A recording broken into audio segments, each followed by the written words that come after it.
हरे कृष्णा। इस सृष्टि के रचयिता ब्रह्मा जी परम भगवान श्री कृष्ण को प्रार्थना करते हुए ब्रह्म संहिता में गाते हैं, अंगानि यस्य सकलेन्द्रियवृत्तिमन्ति पश्यन्ति पान्ति कलयन्ति चिरं जगन्ति आनन्दचिन्मय सदुज्ज्वल विग्रहस्य गोविन्दमादिपुरुषं तमहं भजामि।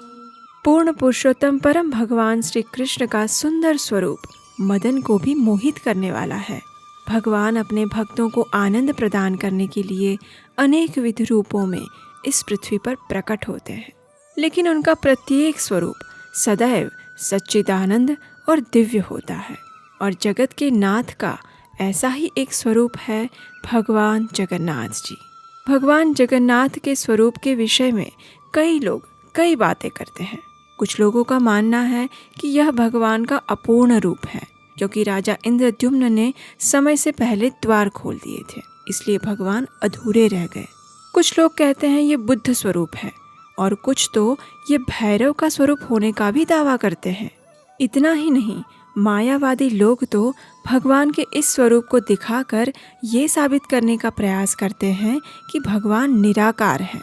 अब देखिए, इन मान्यताओं का प्रमाणीकरण तो अभी तक हुआ नहीं, लेकिन हाँ, हमारे वैदिक पुराणों में इस विषय में वर्णन अवश्य मिलता है।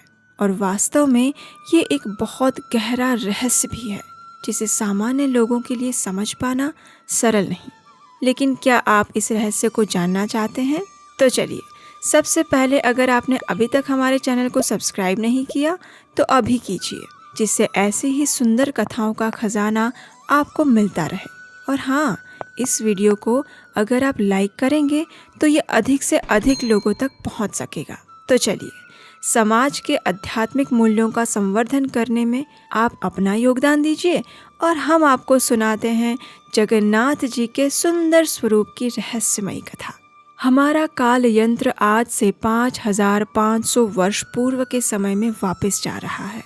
ये उस समय की बात है जब पवित्र भारत भूमि को साक्षात परम भगवान श्री कृष्ण ने अपने पद चिन्हों द्वारा पवित्र किया हुआ है।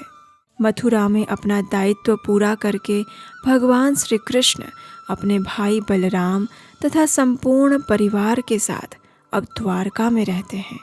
व्रजेंद्र नंदन अब द्वारकाधीश बन चुके हैं। यहाँ वे अपनी 16,108 रानियों के साथ सुखपूर्वक निवास कर रहे हैं। जहाँ स्वयं लक्ष्मीपति विराजमान हो, वहाँ सुख और समृद्धि की क्या कमी हो सकती है। सभी रानियाँ भगवान श्री कृष्ण की प्रेम और भक्तिपूर्वक सेवा करने के लिए सदैव तत्पर रहती हैं। लेकिन हमारे यशोदा नंदन के मन में कुछ और ही चल रहा है।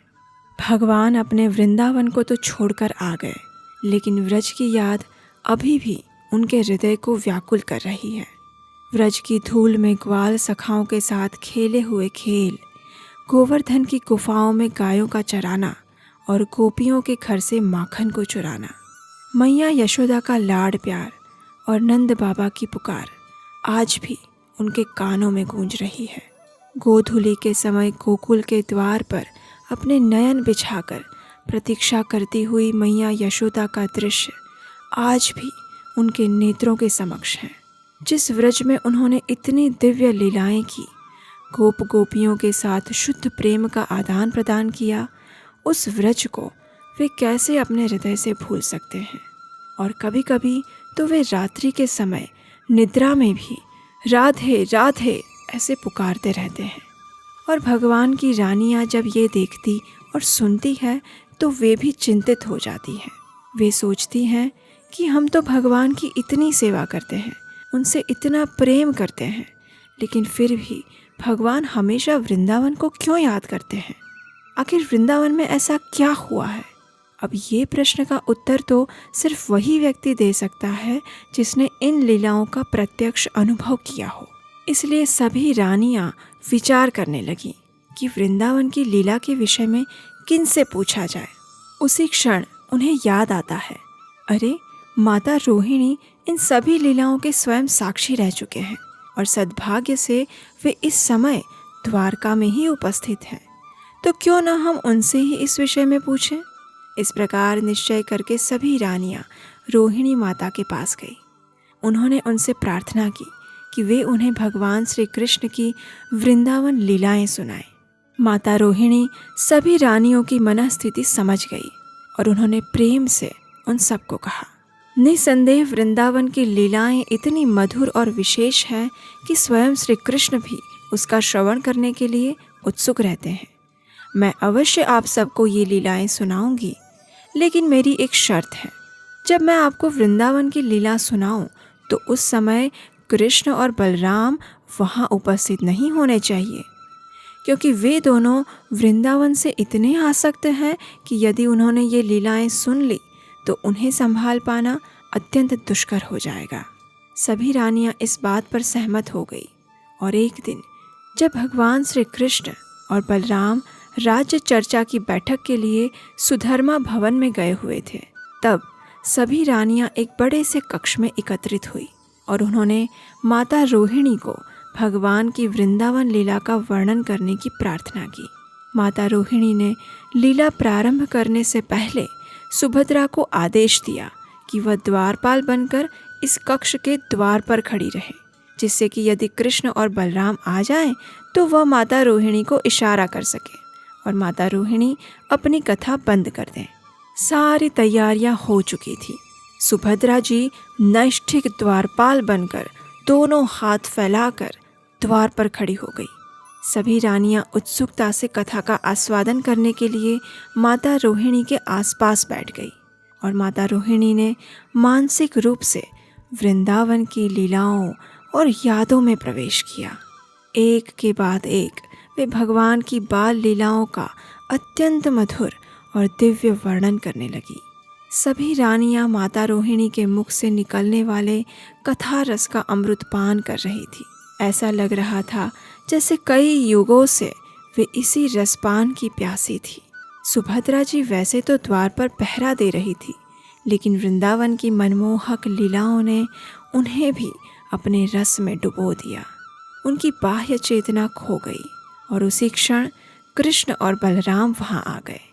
अब सुभद्रा जी तो स्वयं इस कृष्ण रस की धारा में बह रही थी कि उन्हें पता ही नहीं चला कि कब उनके दोनों भाई वहां आ चुके थे। जब कृष्ण और बलराम ने देखा कि माता रोहिणी उनकी वृंदावन लीला का वर्णन कर रही है, तो सुभद्रा जी के एक तरफ कृष्ण और दूसरी ओर बलराम वहीं खड़े हो गए और इस कथा सरिता का अमृत पान करने लगे। माता रोहिणी इतनी सुंदर रीति से वृंदावन की प्रेम पूर्ण लीलाओं का वर्णन कर रही थी कि जैसे वे सभी इस समय वृंदावन की भूमि पर खड़े हैं और इन लीलाओं को प्रत्यक्ष रूप से देख रहे हैं। वृंदावन तथा व्रजवासियों के प्रेम पूर्ण आदान प्रदान की कथा ने कृष्ण और बलराम को इतना भावुक बना दिया कि उनके शरीर से महाभाव प्रकट होने लगे। उनके हाथ और पैर शिथिल पड़ने लगे और शरीर के अंदर चले गए। आश्चर्य और अहोभाव से उनके कमल नेत्र ने विशाल स्वरूप धारण कर लिया और अब व्रज लीलाओं का आस्वादन करते हुए तीनों कृष्ण, बलराम और सुभद्रा ने एक अनोखा स्वरूप प्राप्त कर लिया। उसी क्षण वहां देवर्षि नारद आ गए। दूर से उन्होंने कृष्ण, बलराम और सुभद्रा का ये स्वरूप देख लिया था, लेकिन जैसे ही वे नजदीक आए, भगवान श्री कृष्ण, बलराम तथा सुभद्रा जी अपनी बाह्य चेतना में वापस आ गए और अपना स्वरूप पुनः धारण कर लिया। लेकिन अब जैसे कि आप सब जानते ही हैं, ये तो हमारे परम वैष्णव शुद्ध भक्त नारद मुनि हैं जी। उनसे भला कोई कुछ छुपा सकता है क्या? तो बस वही हुआ। दूर से भगवान का ये महाभाव स्वरूप देखकर दिव्य आनंद में नृत्य करते हुए अपने दोनों हाथ उठाकर भगवान की जय जयकार करते हुए खुशी से प्रसन्न होते हुए नारद जी ने आते ही भगवान को हर्षोल्लास से कहने लगे, देख लिया हे भगवान, मैंने आपका ये अद्भुत स्वरूप देख लिया। हाँ, देख लिया मैंने। हे भगवान, मैंने आपके अनेक रूपों के दर्शन किए हैं, लेकिन मैंने आपके इस सुंदर स्वरूप के दर्शन कभी नहीं किए। हे प्रभु, मेरी आपसे एक विनती है, कृपया आप किसी न किसी समय अपने इस स्वरूप को अवश्य प्रकट करें, जिससे कि बाकी जीव भी आपके इस दिव्य महाभाव प्रकाश रूप का दर्शन कर सकें। अवश्य प्रकट करें प्रभु, अवश्य प्रकट करें। अब अपने प्रिय भक्त को भगवान मना कैसे कर सकते हैं, है ना? तो बस भगवान का वही महाभाव प्रकाश रूप, यानी साक्षात भगवान जगन्नाथ, बलदेव और सुभद्रा जी का स्वरूप, कलयुग के जीवों का उद्धार करने के लिए जगत के नाथ भगवान जगन्नाथ इस रूप में प्रकट हुए और उनके भक्त आज भी उनके इस अति मनोहर स्वरूप का दर्शन करते हैं और उनका गुणगान करते हैं। पतित पावन भगवान श्री जगन्नाथ, बलदेव और सुभद्रा मैया की जय। हरे कृष्णा।